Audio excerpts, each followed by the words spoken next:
She awoke beneath a toadstool, hair like spun sugar, eyes like shiny jet beads, rosy cheeks, and lips like ripe strawberries. She was the tiniest girl in the world, so tiny that when she yawned, a bumblebee crawled up her open mouth and went to sleep on her tongue. That's right, little one. We are talking impossibly small here, as in smaller than the tip of your little finger.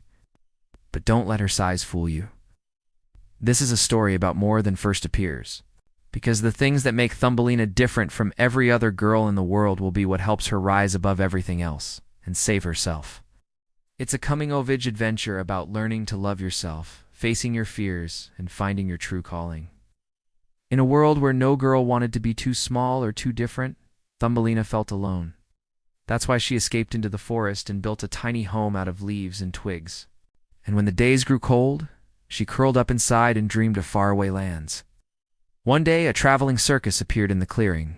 They were unlike any others, full of strange sights and sounds, and most importantly, they didn't seem to care that Thumbelina was too small to fit in, so she snuck inside and stole away the heart of the audience. When the ringmaster found her, he gave her a choice. She could either be put back outside, or join the circus and learn how to perform for an adoring crowd. Of course, Thumbelina chose the second option, and soon became the star attraction. The other performers loved her and the audience couldn't get enough. Soon, Thumbelina had everything she ever dreamed of: fame, fortune, friends, and a place where she finally felt she belonged. Then one night, just as she was settling in for bed, the leader of the mouse tribe came running through the tent flap. He was breathless and scared. Something terrible had happened. A spider had spun a web over the entrance of their hole and trapped their queen. No one was brave enough to go and save her, which left only Thumbelina. She didn't hesitate, though. Right then and there, she put on a brave face and promised to bring the spider to justice. As the sun rose the next morning, she set off to the Whispering Woods.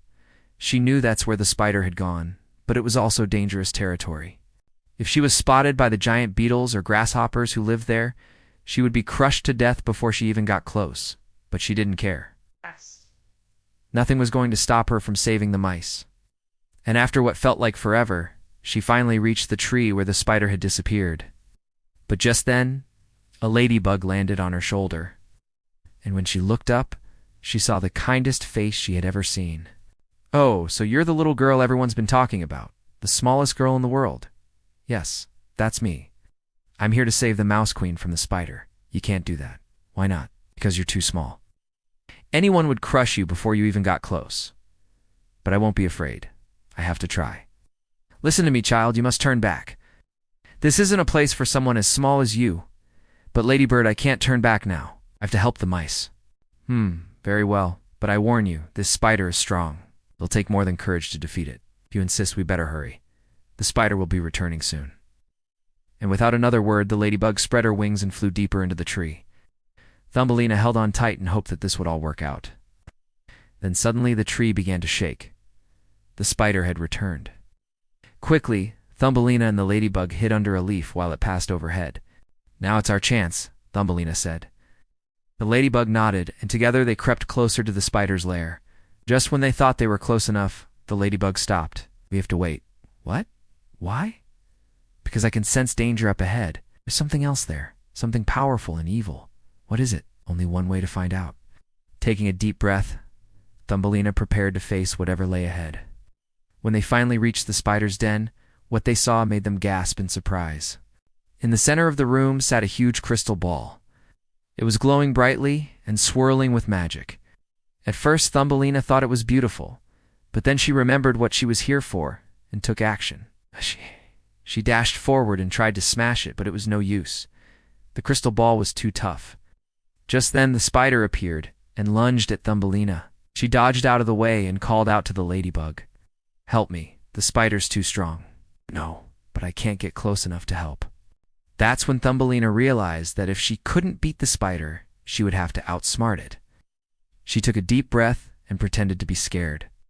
She started running around the room, dodging the spider's attacks until it got bored and stopped chasing her. Then she turned around, looked it in the eye, and said, "Okay, you win. I'm too small for you to catch."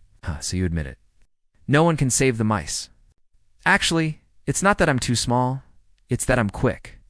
But you wouldn't know anything about that, would you? Quickness is for cowards. Strength is what truly matters.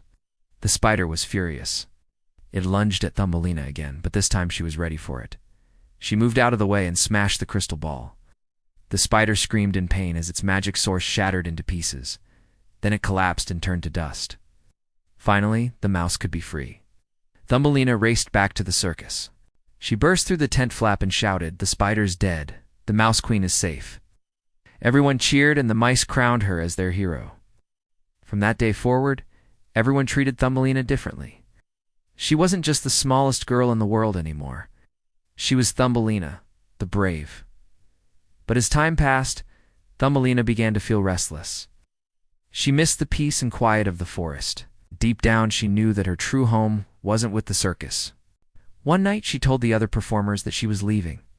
They were sad to see her go, but respected her decision. And so Thumbelina returned to the Whispering Woods. She built a new home out of leaves and twigs, but soon grew bored of living alone. She wanted friends and family. That's when she heard a voice. "Hello, who's there?" Thumbelina turned around and saw a group of fairies. They had been watching her from the trees and wanted to meet the famous Thumbelina. Thumbelina was nervous at first, but soon warmed up to the fairies. They invited her to live in their magical cottage, and she accepted. Thumbelina learned that the fairies were guardians of the forest and protectors of all living things. She quickly became one of them, using her powers to help animals and plants. But one day a shadow fell over the land. Dark Fairy had cast a spell that was draining the forest of its magic. The fairies were too weak to fight her, but Thumbelina wasn't afraid. She had faced many powerful enemies before and knew that all she needed was a good plan. She snuck into the Dark Fairy's castle and stole her magic wand.